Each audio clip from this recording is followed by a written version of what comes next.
let's talk about the business of ITB for St. Lucia.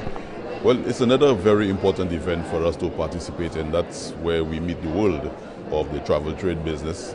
We are here. We've been able to connect with a number of the international travel partners, and we've just re-emphasized St. Lucia's presence in the tourism marketing initiatives, and it's going well. It's the sort of thing, isn't it, that if you're not here, then you're lost, isn't it? Well, this is the largest travel trade show in the world, so if you're not here, you're just not in the game.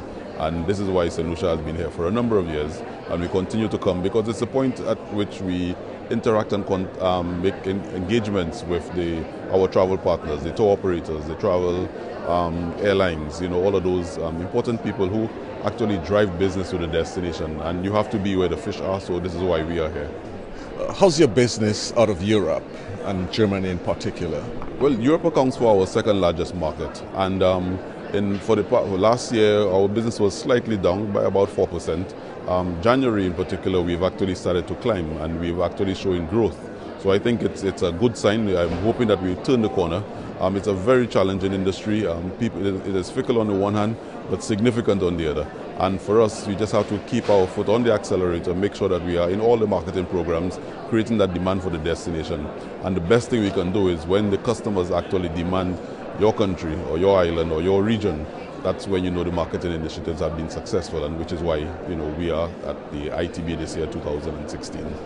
What are some of the things that you're doing to turn things around? Well, one of the initiatives that we have embarked on for the past 2 years, and it's really bearing some fruit, is promoting the destination on themes for every month. So you have a Chocolate Heritage Month, we have a Soft Adventure Month, we have a Romance Month, we have events, we have the Jazz and Arts Festival. And these things give the visitor more than just a break and escape reason to visit our country. So they participate in some of those things that are different from where they reside, and it makes it interesting. It has two benefits. One is that they get more excited about the destination, but two, they also get out of the hotel plants and move around the island to participate in all of those things. For instance, with regard to the Cultural Heritage Month, you have people looking for some of those activities that that we depict, which are part of our unique selling point, our culture, our history, our heritage. And they're out of the hotel, they're moving around, so they are taking taxis and transportation, they're spending, they're eating, and all of these things make for a more economically beneficial visitor experience on the destination. So it's a win-win-win for all three of us, the participants, the visitors, and of course the establishments on the island. You've mentioned something here that caught my attention, the Romance Month. St. Lucia has done really very well as a romance destination, hasn't it? The CTO has declared 2016 the year of romance. How do you marry, and pardon the pun, the two of those? Well, I think this is the perfect marriage. When the region is promoted as romance, and we have won the accolade of leading honeymoon destination 9 times, it's a perfect marriage, so we capitalize on what the regional initiative is, and we have all the amenities that make it very attractive for somebody looking for a romantic escape. And of course, getting married in St. Lucia is one of the easiest things to do. There's no residency. You can get married the same day that you arrive once you make the preparatory arrangements, and it's all good. And we found out that the weddings market is recession proof, so it's really working well for us. Now, what are the outlooks for you for St. Lucia tourism?